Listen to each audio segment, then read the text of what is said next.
It's my great pleasure and privilege to introduce our distinguished panelists today. I'm very aware that our star panelists need no introduction, but as moderator, I would still like to say a few words before we get started, and of course, introduce myself. I'm Dr. Arani Ilankuberan, and I'm the head of South Asian collections here at the British Library. I'm joined today on the panel by Preti Taneja, Vishal Bhardwaj, and Dr. Thea Buckley. So, in addition to being a very successful novelist with her 2018 Desmond Elliott Prize-winning debut novel, We That Are Young, a Shakespeare adaptation of King Lear, Preti is also Professor of World Literature and Creative Writing at Newcastle University. Vishal is an award-winning and talented director, screenwriter, producer, composer, and singer who has famously adapted a trilogy of Shakespeare tragedies, Macbeth, Omkara, Othello, and Hyder, Hamlet. Alongside Preti and Vishal, we have our wonderful Shakespeare expert, Dr. Thea Buckley, who also grew up in Kerala, from Queen's University, Belfast, who's a specialist on South Indian Shakespeares. Thea recently co-edited a brilliant volume titled Women and Indian Shakespeares, together with Professor Mark Thornton-Burnett, Sangeeta Datta, Rosa Garcia Periago. I was fortunate to be part of this project and co-authored a chapter on Indian Shakespeare, early printed translations present in the British Library's collections. Preti is also interviewed in this book, and several chapters focus on Vishal Bhardwaj's trilogy. So now, without further ado, and on to our session today. Our session is titled Shakespearewallahs. The 1965 film, Shakespearewallah, was based on the illustrious Kendall family and their traveling Shakespeareana company, showing a British family performing Shakespeare in post-colonial India, signifying the complicated but enduring cultural connections and exchanges between Shakespeare and India. So, to start our discussion, we have a diversity of perspectives on Shakespeare in India. Thea and I have enjoyed being the audience, taking in, analyzing, and writing about Shakespeare translations and adaptations into Indian contexts, whilst Vishal and Preti have successfully adapted Shakespeare with critical acclaim into the medium of cinema and the novel. So I wanted to start by asking, what were some of the challenges you faced when bringing Shakespeare to these mediums and to the Indian context?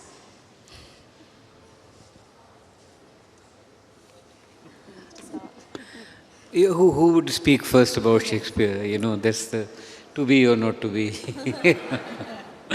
I mean, the main challenge you feel that how would you match the genius, and there's so many things that is out there in front, and so many things are hiding in between the lines and behind everything. So it's so, I mean, you are stepping on a landmine when you are touching anything of Shakespeare. So the basic challenge is that how do you take away the burden of the bard from your head and shoulders? So that's the main challenge I feel. Yeah, so for me the main challenge was it has to do with these things that you're talking about, like the nuance of the language and how brilliant and elastic the language is, and how that, but for me that's like a creative challenge of how to enjoy that process, but to make it your own. And I think that's what you do as well, so much. And when I was writing We That Are Young, really it's the big set pieces in King Lear which provide with the biggest challenge. So where the poetry is so familiar to thousands and millions of people across centuries, or you're working with a set of characters that you've made your own and you've come up with, but you still have to get to a storm scene. And I remember sort of feeling like I was taking deep breaths and writing my way up to this huge thing, which is so famous. It's the heart of the canon of Shakespeare. So how do you approach those really big set pieces? That was the key creative challenge. Yeah, I remember that when I was writing the monologue of Hamlet, that how would you write that? Yeah. But the way that you do that is just by absolutely rooting it in the context with the UN language and the nonsense, the absurdity, and I think, you know, the films capture that so well. It's a real lesson in how to take on what Shakespeare obviously enjoyed about his own writing, just having so much fun with the fool characters or the... Yeah, you can see him having fun, you know, while he's writing. He's not serious.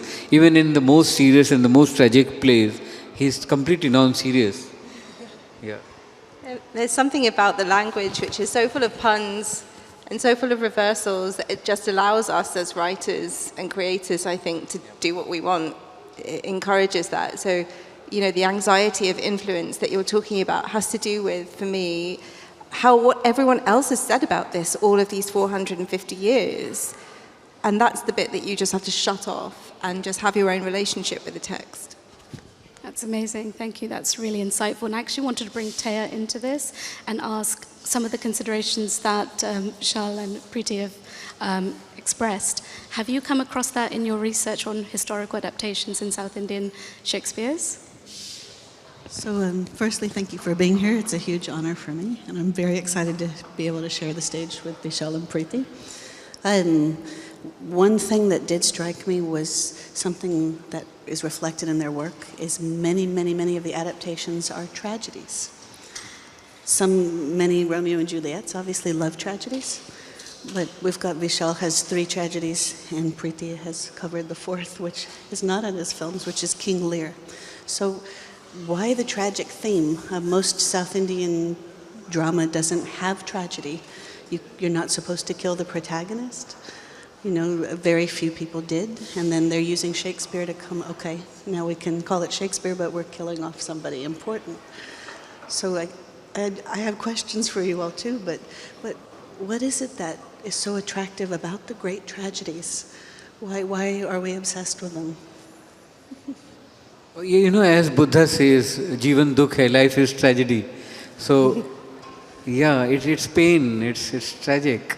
And so that's why I think it attracts.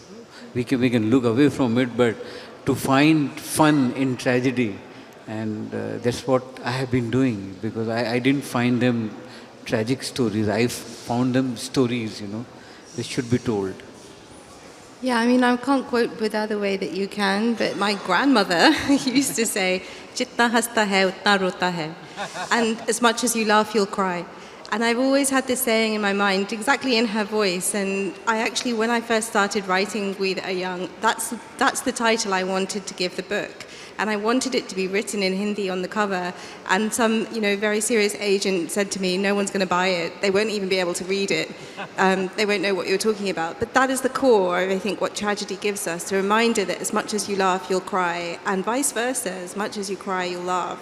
But after all, what you're left with is this idea that with the tragedies in particular, especially with Shakespeare, they act as a stepping off point into the world. So we're left with sort of dead characters littering the stage, and I don't think I'm ruining the ending for you.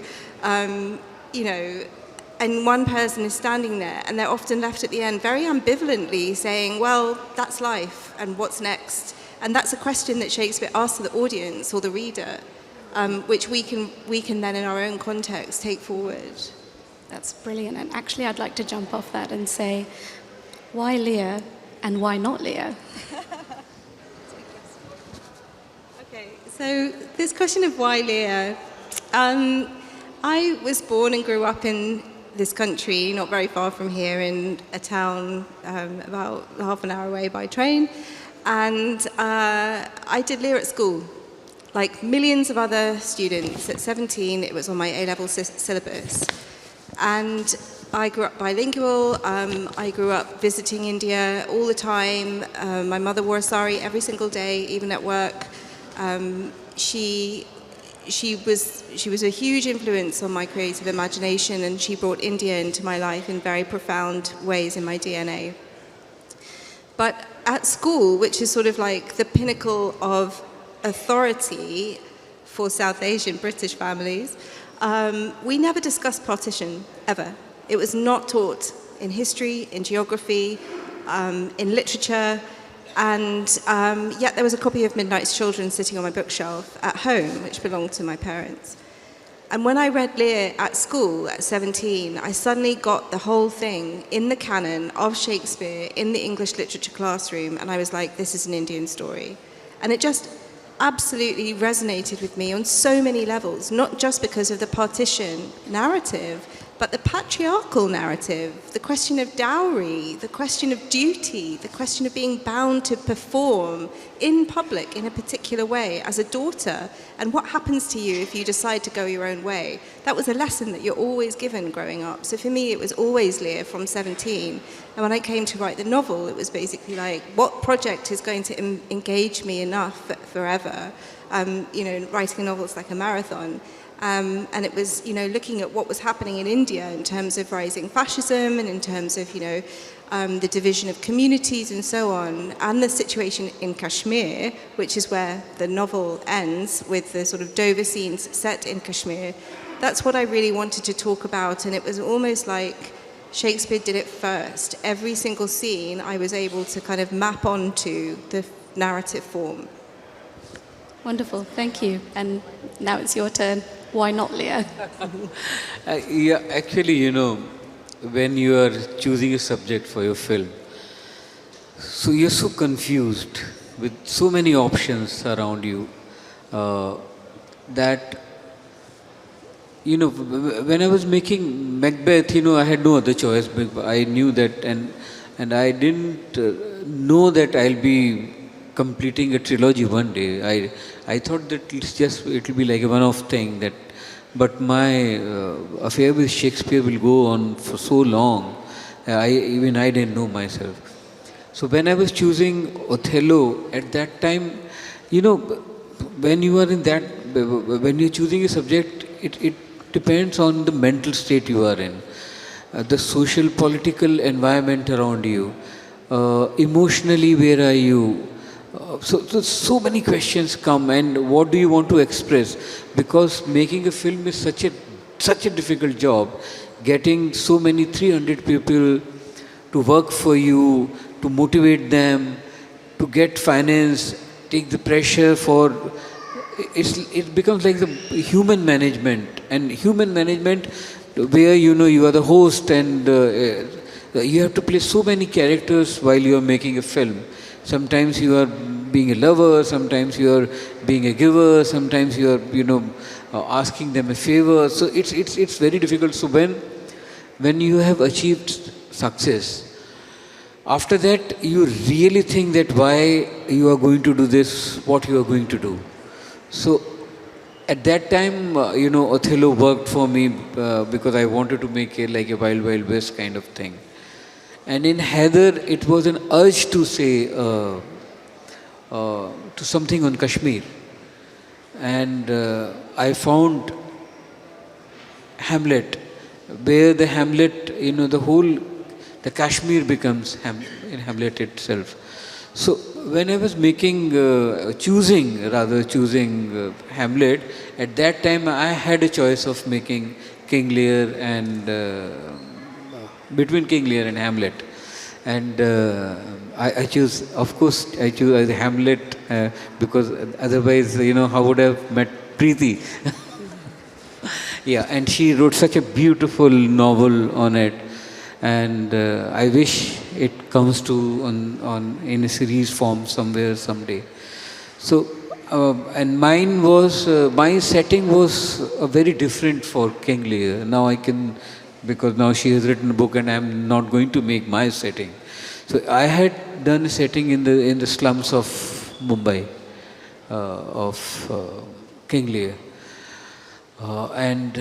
But again, I thought that I have dealt with Mumbai, I have dealt with Mumbai underworld, and to bring the lawlessness into the daily routine of that story, I had to bring in underworld. So that's where I decided to drop it, and because I thought Kashmir is a far more interesting subject for me to express, because no one had done it before in my country. Wonderful. Thank you so much. And I think I wanted to now shift our attention towards your characters, both your rich characters. And as we know, the great tragedies have the male characters in their titles.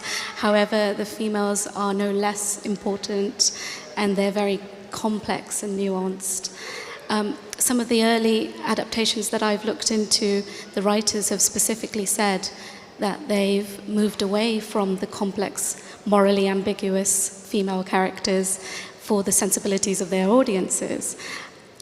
Did you have any such considerations when you were building your characterizations of the female characters in your adaptations? No, I was very excited because I thought that the female characters were greatly written. I think the Lady Macbeth is such a a deep character. Or Iago's wife.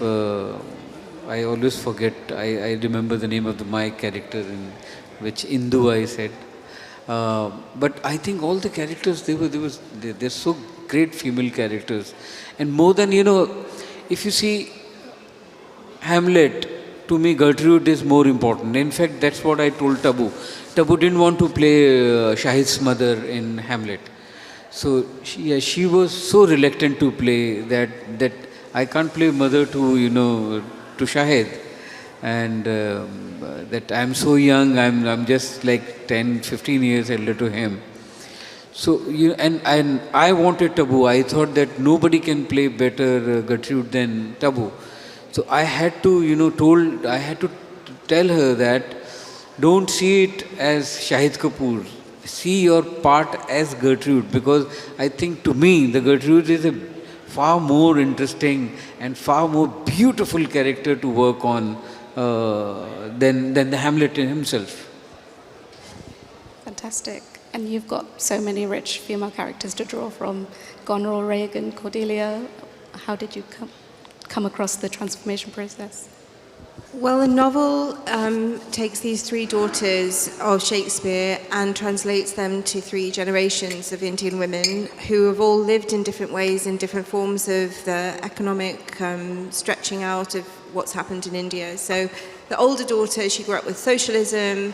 The middle daughter, she grows up with a transition where India opens its economy to the world and becomes more of a kind of beginning to be a capitalist democracy.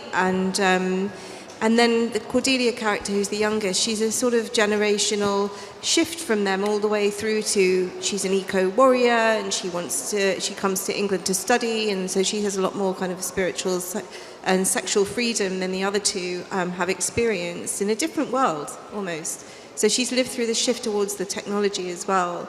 And so with that in mind, they really took on lives of their own. Like you said, Shakespeare writes women in incredibly complex ways, incredibly nuanced ways, and we have to be respectful when we're adapting of not just their function in the story, but their relationships with each other, which really drives so much of the tragedy of Lear. One of the tragedies of Lear is the kind of divide and rule patriarchy that separates these girls from each other, that pits them against each other in a competition. And I think that really resonates with lots of women. It's hardly something that's ever really talked about, except for in a very sort of American movie way, like Mean Girls or something like this. But then you get to the stage where there's a moment at the end where Cordelia is basically saying, shall we not see these daughters and these sisters? And for me, that's a sort of moment where she's longing to reconnect with her sisters. So the whole thing takes on a more feminist reading than perhaps it's been allowed over the decades and the generation and the centuries. And it's incredibly rewarding to write nuanced female characters. You asked a question about audience. I mean, honestly, I never thought the book would be published, so it didn't really matter. That's really interesting, and I think that's amazing because you have that creative freedom to really just go for it, and it's amazing, wonderful. And I know, Thea, that you've focused your thesis on Macbeth and performances and adaptations. Could you add here perhaps how some of the themes of indigenous arts, for example, feature in your research? It's such a good question. One of my favorite Macbeth adaptations, besides Macbeth, is Carliartum. Sorry, Carliartum is Othello. Is Viram. Viram is the 2016 version of Macbeth by Jayaraj. And he adds in Kalaripayat, which is the martial arts form. So you get Lady Macbeth, performing things that most women you wouldn't see. She's not shy in the background. You get Macduff, the Macduff figure's son comes out and fights, but the Macduff is also a warrior mistress. I mean, you know, the women, Kerala has matrilineal clans, so you get the women having, you know, just like, you know, like Tabu didn't want to play the mother figure, and then she was one of the best things in the whole movie. You get these amazing roles for women that Shakespeare doesn't write a lot for women because there was no female performers allowed on the stage back then. So everybody who was playing a woman was in drag, and they were a young boy whose voice hadn't broken. So you get to see mature women also, and I really appreciate that. Gertrude has a whole love story, for example. There is a Hamlet in Kerala where Gertrude gets a full-fledged love story with, you know, the Claudius equivalent, and she's allowed that. Karliartam is the one I really want to talk about, which was the national award-winning movie. And Karliartam is an art form with an oracle. So he brings in the caste issue. So a low caste person becomes God when they're in costume and channels prophecies and is worshipped. So previously, before the temple entry proclamation, you could not enter a temple if you were not the right caste. But these people are performing as the oracle. So Othello is this performer with a split personality. He's ignored by the higher caste when he's not in his costume, but he's worshipped when he's, you know, performing the fire dance. And the Brahmin village head's daughter elopes with him, and it, you know, causes a massive social schism.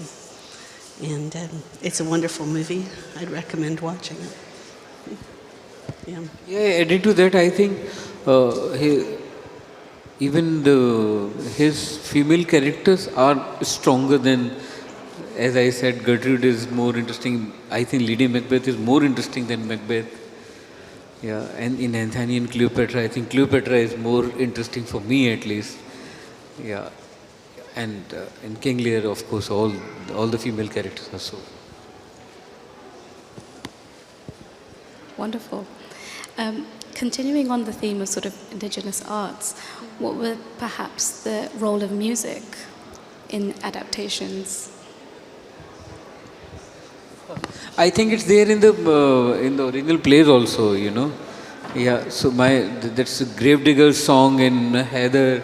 It comes from there. Even the Bidi Jalele, that song, there is a situation where, you know, Iago, I think he incites Cassio by singing. So I think even his plays had, Thea will say in detail, tell us in detail about it. What he's omitting to say is that he is also composing and singing some of the film music. Well, in Kaliartam there is a famous number, which is Yannu Varumni, Yannu Varumni, Yannu Varumni. And it was a smash hit. So the songs get released before the movie. And one thing is that Shakespeare doesn't really sell. So it's very brave to put the Shakespeare label on your film and then release the soundtrack. I was actually going to ask, how easy is it to market Shakespeare for both of you?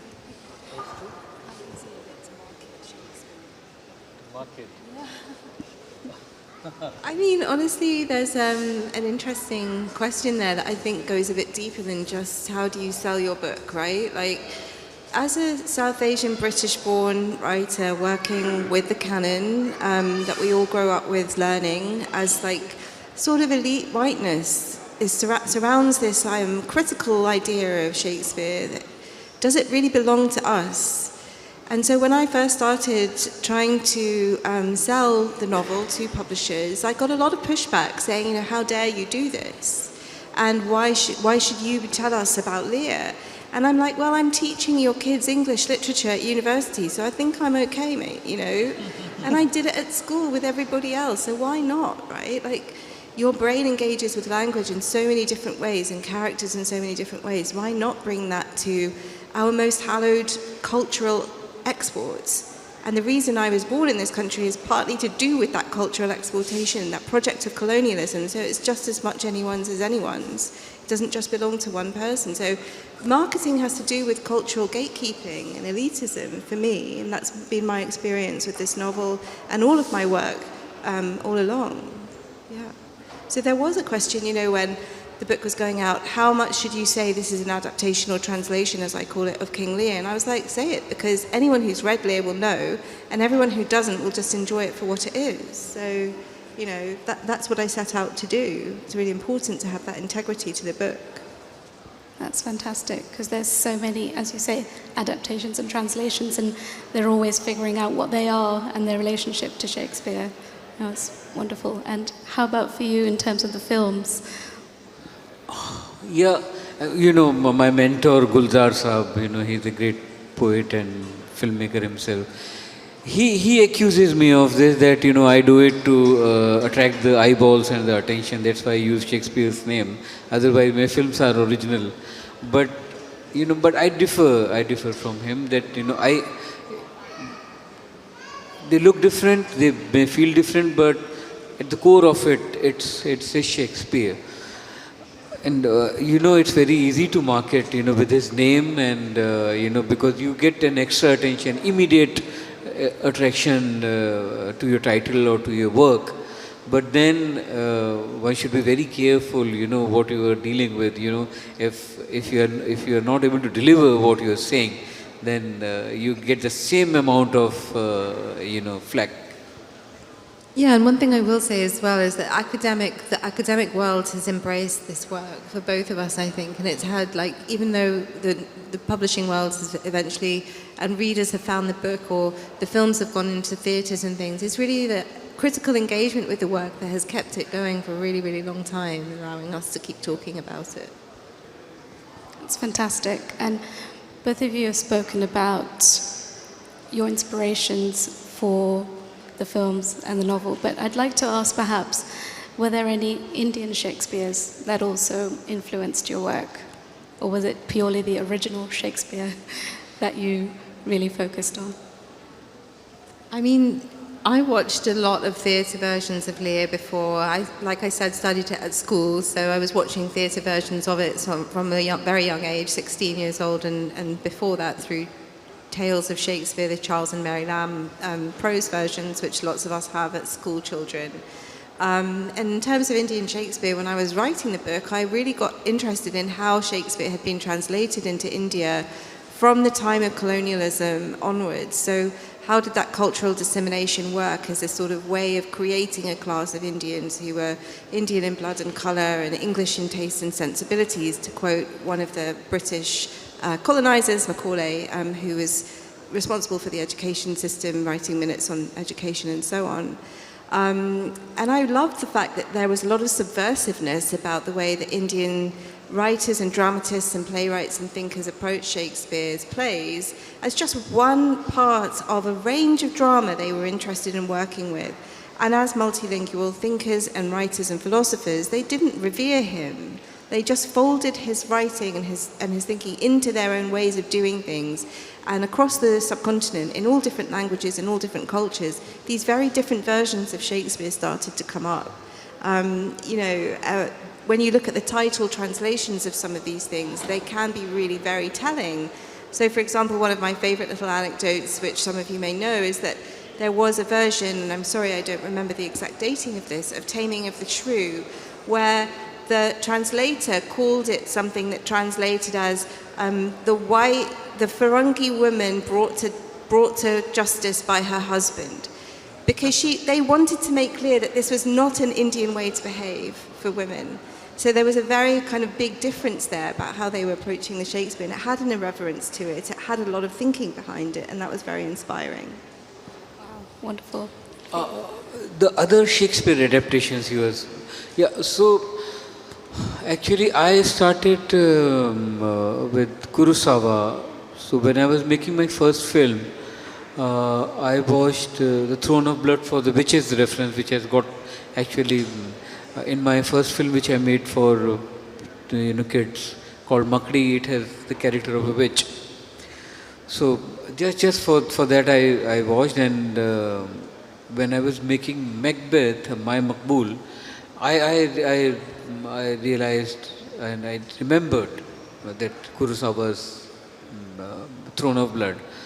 And I watched a lot of versions of Macbeth. There was one in a fast food joint, which was, what was it name? Do you remember that name, where it's a Duncan's, it's McDonald's kind of fast food joint. Yeah, no, it's a fast food joint. And in fact, how they kill Duncan, and it's called Duncan's, that fast food joint. And when the Duncan is killed, it's called McDonald's. So that kind of, yeah. And it was very, very innovative, So the Duncan is killed with the, where they fry the French fries, they make fries, and with that oil, it comes to her hand, and that she keeps washing. So, and then there was Othello in a high school basketball team. Yeah, it's called yeah. Again, that was innovative, but I remember the most, which I got inspired and affected with, it was not a film. It was I think they adapted Hamlet into Arab world. Yeah, and this was very, very good, very, very good adaptation of. Do you know of those plays? Yeah, it's in the Arab world. It's a beautiful, where I think the Hamlet works in a mortuary, and he deals with the dead bodies. It is very good, and because I was looking at that, how to express to be or not to be, because it's so simple. Here it is so profound, so deep, and that's why it's always we quote to be or not to be. So that's, I remember from that Arab world, because politically it was so charged. That's where I remember correctly that they said, do we exist or don't we? Something like that. So that's where, hum hai ke hum nahi comes from somewhere there, it's because in Kashmir, they say hum hai ke nahi, do we exist or we don't. So, yes, I saw a lot of adaptations, but I was not seeing it to take anything from there, but to see how other people in their own socio-political environment, in their own society, how have they, adapted Shakespeare. So I'm the most inspired was by this Arab world, which I didn't know. Then I remember one more Hamlet was there, which was in a newsroom, where some like 70 some newsreaders are sitting, and it was a newsroom drama that. No, that's not an American film. That I think that it's some TV show. Yeah, not a very famous one. Yeah. So much work has been done, and people have been very innovative about it. So I watched a lot of. Yeah, no, it's really interesting that you mentioned the globalness of this, because we have so much to learn from the way other countries and cultures and writers and artists have adapted these plays. And for me, the Lear, the kind of the Heath scene, which in the British stage is usually done on a very black, existential, empty space, with this man rending his clothes, and he's stumbling around and there's no one there, and they do it with sound effects, and it's very meaningful and metaphorical. But when you look at this in the theatre or the cinema, I remember watching Kozintsev's Choral Lear, which is a Russian Lear, and for the first time the beggars, Shakespeare's beggars, were very much in the scene, in the shots, because it's set in a period in Russia where poverty, hunger, and all of these things, and there are beggars everywhere, all over the set. There's thousands of extras in this film. So it's a real contrast to the way that British theatre has imagined this scene in contemporary times. And that releases your imagination in lots of ways. Say, okay, right, you're setting it in India. It would be completely unbelievable to have this guy just wandering around and there's no one else there. It just wouldn't happen. And so suddenly this kind of slum basti, that it's an imaginary place in the novel, has a veracity in it and some kind of genealogy creatively, which is really great. But I remember the best thing I have seen, the best adaptation I have seen, by Rajat Kapoor. He adapted Hamlet and turned it into a comedy. I mean, it is so brilliant. Have you seen that on stage? Yes. It's so hilarious. It's called Hamlet the Clown Prince. Hamlet the Clown Prince, and one must see that. It is so beautiful, hilarious. You can't, I mean, that's called the imagination. How it turns the tragedy into totally into a comedy. And it's hilarious. And I mean, it's not satirical, you know, but it's beautiful. Have you seen that? I think it's available on YouTube somewhere. It's available on YouTube. You should, Yeah, everyone you can watch it must on go. YouTube. Yeah. And I think it's a monologue almost. It's like Yeah. a commedia dell'arte clown alone and on this stool, and he does all the parts. It's in a kind of weird gibberish. It's really, really good. Yeah, and it becomes musical also. Then the song starts coming. It's amazing, amazing adaptation. The best adaptation I have ever seen of Shakespeare work. Wow, high praise indeed. So definitely we'll check that out. And if I may, it's a bit of a cheeky question. Any more Shakespeare projects to come for either of you? I mean, Shakespeare's, like, the architecture of the plays and the ways that the registers of language works are things that you take in. They never really leave you. So I think that just now infects all of my writing and inspires all of the ways that I write. But I personally won't be going back to the plays to do the same thing as another novel. Yeah, I think as I said yesterday, Shakespeare is like my fixed deposit. You know, so whenever I'll bankrupt, you know, I'll go to my fixed deposit and, you know, save myself. And it'll be lovely to write something, co-write with Preti as, you know, in the future. So we both can talk about the same adaptation. You heard it here first. You guys can be my witnesses. I just got hired. Amazing. Thank you so much. I think we can now open it up to the floor, and if there are questions from the audience. Yes, sir? One of the plays the panel has not discussed is The Merchant of Venice. And is that because you are reluctant to discuss the anti-Semitism and the racism that's evident throughout Shakespeare's work? And does that anti-Semitism, for example, reflect the prejudices of the society at that time, or were they personal to the playwright? I mean, the country itself, as we know, has for the last 300 years been riddled with prejudices of various sorts, including, Thea, your own city of Belfast, one of the most bigoted cities in the world, probably. Would you answer that? I can definitely answer this. I'm a little biased because my friend, who's actually here, who is the lady whose husband used to lend me the Shakespeare library they had when I was growing up in India, is actually from a British Jewish family who came from Belfast. So I've seen the good side of Belfast, thankfully. But also I'm biased because I grew up in Kerala, where we have Jewtown. It's one of the oldest Jewish establishments in Asia. And unusually in Kerala, they adapt it by leaving aside the anti-Semitism and making a big heroine figure of the clever lawyer Portia. So I think it's a nuanced play in that Shakespeare's showing many different perspectives. It's hard to identify his own. I would say that I do not think Shakespeare is perfect. There's a lot of sexism in definitely his early plays. The women are not humans, they're just two-dimensional according to me. And there is rampant racist metaphor used, and I don't know if it's okay to use that just to show someone else's perspective. I don't know. But I can't speak to the anti-Semitism because the two cultures that I have lived in most recently, I haven't seen it. My aunt is also married to someone Jewish, so I have Jewish family. So again, I've not seen the anti-Semitism, but a lot of people do say that they feel the play is anti-Semitic. I would say it's arguing for something different because he's adapted it from the Jew of Malta, which is deeply anti-Semitic.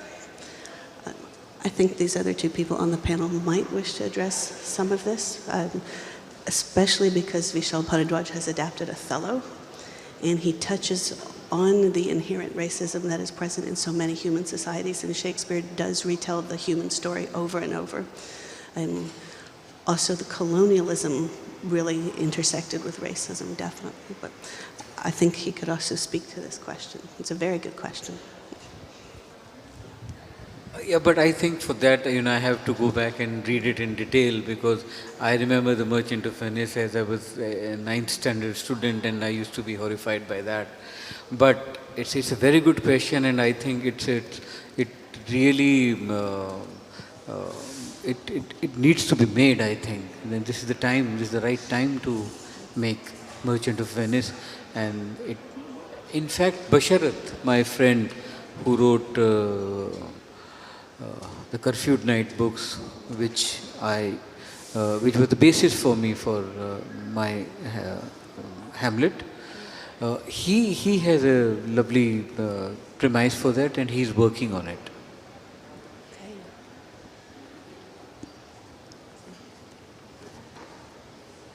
Further questions? Hi, this is a question for Vishal. When you mentioned casting taboo, what was your experience of casting within the Hindi film industry for your other projects? Did you find actors approaching you to take those roles on? Was it an easy sell or a hard sell to cast those projects? You mean cast for Shakespeare plays or in general? Casting the Shakespeare adaptations that you've done. Were they receptive, the actors and actresses, to do those films, or did you find it hard to find those people to fill the roles? Fortunately for me, the Shakespeare has become a very glamorous name for the actors now. Nobody has read it, and nobody will read it. So, at least the mainstream actors, senior, the great actors like Nasiruddin Shah or Pankaj Kapoor, who have played those parts, or Irfan, who sadly is not there, but the serious actors, they know it. And they have played some or the other time in their life, they would have played that character on stage. But mainstream guys, they know nothing about it, so it goes in your favor.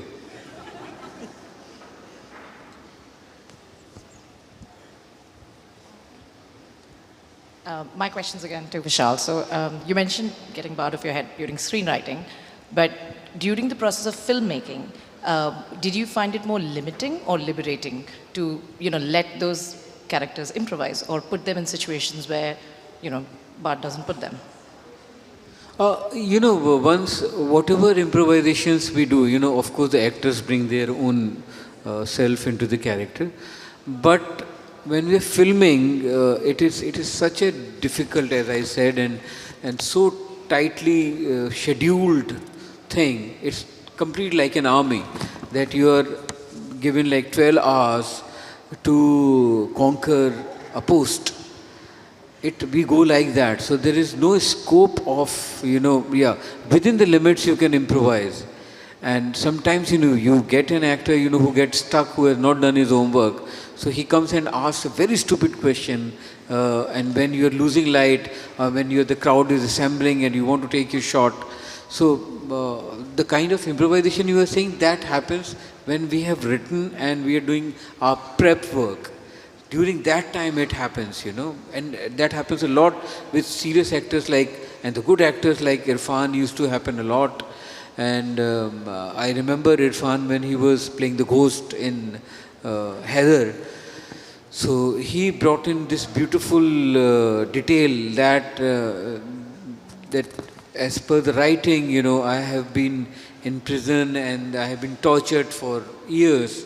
So can I lose one of my eyes, and one eye can be of, it is a stone eye, or it has a white thing on my eye, and then I'll use it in my performance. So these kind of things, the actors, they bring. And sometimes the conflict happens, and in that conflict, you argue and you try to convince each other, but that happens during the prep, not on the shoot. Shoot is like a war.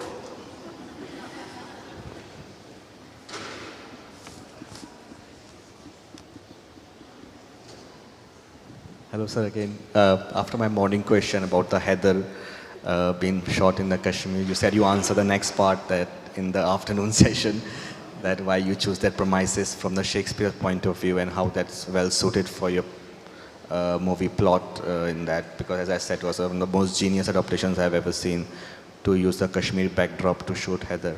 It's another question, just a bit lighter, on a lighter note.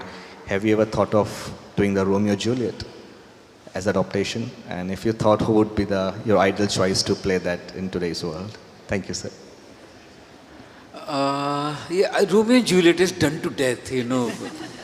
I mean, unless one really finds something, if we can make like the Romeo and Juliet between India and Pakistan, so that will be a thing to make, you know. Yeah, you find something so exciting, then you have to find a balcony, I don't know where, on the border of Wagah border, you will have to find a balcony where, you know, Romeo goes at night and, you know, he's killed by the army, you know. So you have to find, otherwise done to death. I mean, so many, even we don't call Romeo and Juliet, we make Romeo and Juliet, all the love stories are like that.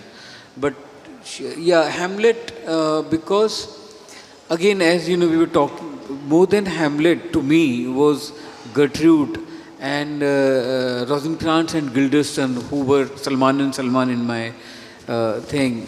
They were more interesting. I always get fascinated with these small little characters like the grave diggers or the Rosencrantz and Guildensterns or the witches of Macbeth or say Iago is much more interesting character for me than Othello. For Heather, definitely Gertrude was really interesting character for me. So that was, yeah. Sorry, my question is specific. It's not a generic question. It's specific to the Omkara movie. What was the inspiration behind the character Langda Tyagi? Because is it from some real life person? Because I've seen that is one of the best antagonists we have seen, and it has almost changed the life of Saif Ali Khan, if I may say so. I did hear your last line. What did you say? No, I said that it has almost changed the life of Saif Ali Khan, that specific character. And he has admitted that in one of the interviews as well. Actually, you know, when we are creating characters, so there's so many characters come into one, because this is what, you know, the writers and the filmmakers do. We keep observing all the time. We keep observing mannerism. We keep, you know, hearing. Whenever you are sitting in a cafe, you are overhearing some line which triggers something else for you. So we are all the time. All the writers, you know, and I'm sure 50% of the people over here are writers. So we all observe. And Langda Tyagi, yes, particularly it came from a new character when I was growing up in Meerut. So it comes from there, yeah.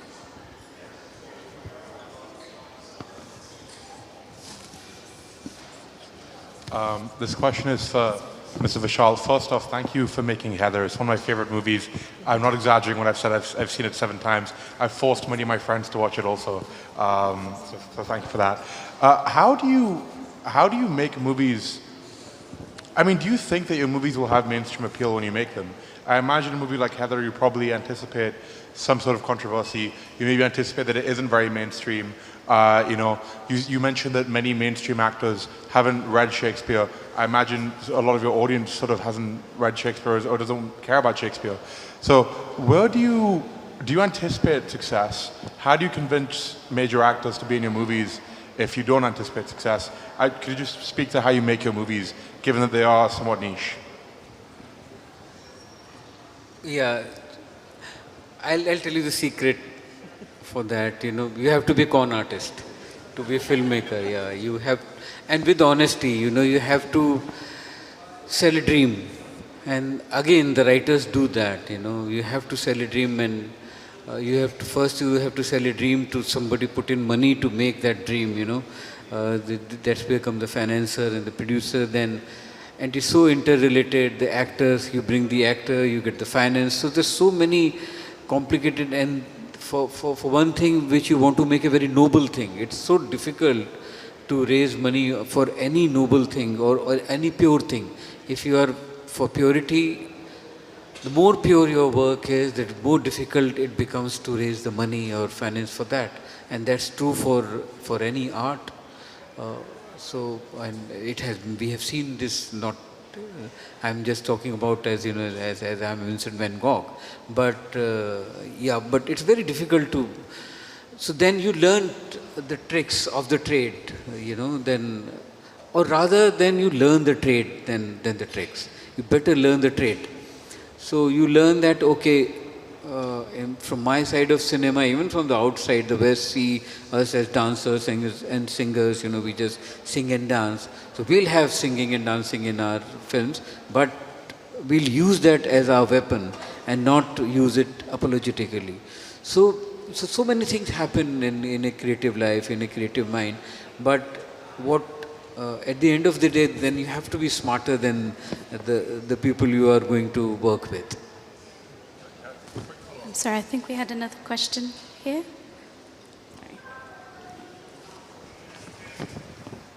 Thank you for today. My question comes from an education perspective. I'm a teacher in a secondary school, some South Asian background, and as creators and academics yourselves, where do you see the future of Shakespeare being for our youth and in terms of our culture moving forward, by still holding on to these universal messages that are still present in a lot of Shakespeare's work and in the work that you've produced? Thank you so much. That's such a great question. I think we need to keep on making space for Black and South Asian voices in Britain to keep making the work we want to make on our own terms, and for that to be equally valued in our cultural life, because it is a shared cultural life. I don't think that precludes us carrying on teaching Shakespeare, but luckily, because we have Vishal Bhardwaj's films, because we have other adaptations, perhaps we can just widen the curriculum to include. Because if I hadn't met Lear at school, I would never have had a way of thinking about partition in the educational environment. And that is so important for the dignity of an equal life in this country. And I think that if we can use art as a way of making that space for us to have that shared experience, and to also learn about how artists and radical makers are thinking about politics, are thinking about culture, are thinking about human rights abuses, and also being able to make entertainment with the time structures, with the languages, with the kinds of narrative drives that we have, then we will make a safer and better England. We just will. And it's up to us as South Asian, second generation, third generation, the teachers, the writers, and so on, to keep together to do that, I think. That's such a good question. So you've got Preti here, who obviously is an academic and a writer, artist, so she can answer that from both prongs.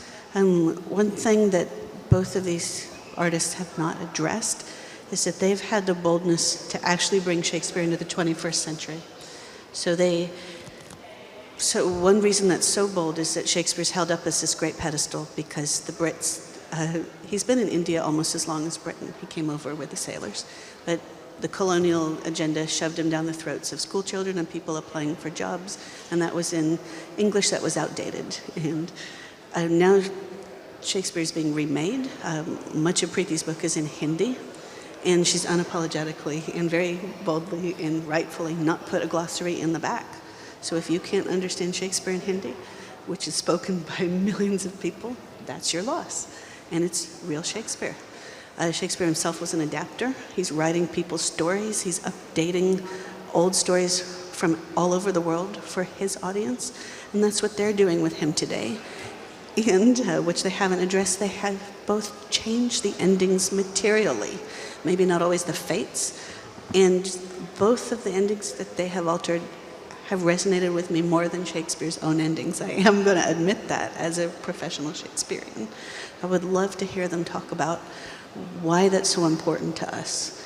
To let Shakespeare tell our stories today. Why is it important to update him? Why is that fruitful? Why can we speak back to Shakespeare? Thanks. I think, I just want to pick up on something you said about universality as well. I think it's both true to say that the language is universally recognized as excellent, and the ways the plays are constructed are universally recognized as brilliant. But the idea that it's a universal genius that precludes all other genius in the world is wrong. And therefore, again, this point about bringing other voices into conversation with Shakespeare in your artwork is really important to me. So a lot of We That Are Young is, like Thea said, written in Romanized Hindi. Some of it's in gibberish, some of it's in a language I made up, some of it's English. because that's the reality of multiple voices and languages that we all speak. And the play has enough bandwidth in it for me to do that as a writer, and it's fun. So, why not? By putting all of that together in a piece of art, then you can basically include more people. You don't have to get rid of Shakespeare to do that, because the text itself allows for that. It's the conversation around the Shakespeare that, you can challenge. Fantastic. Thank you so much. I'm so sorry we won't have any more time for questions from the audience. However, I will be wrapping up. I did want to ask this as a question, but maybe you can answer very, very briefly.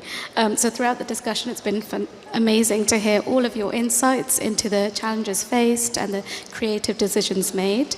I'd like to end by asking your closing remarks on the question that asks India and more broadly South Asia's love story with Shakespeare. It has endured through many cultural and political shifts and changes over time. What do you think is the future of this connection, and will we continue to see Shakespeare as a rich source of inspiration to come? Yeah, I think so. Why not? It will be more now, because we have been successful. So I think people will do more work of Shakespeare. Yeah, I'm waiting for the AI Shakespeare. Why not? I would just say to be continued. Fantastic. Thank you so much. Thank you.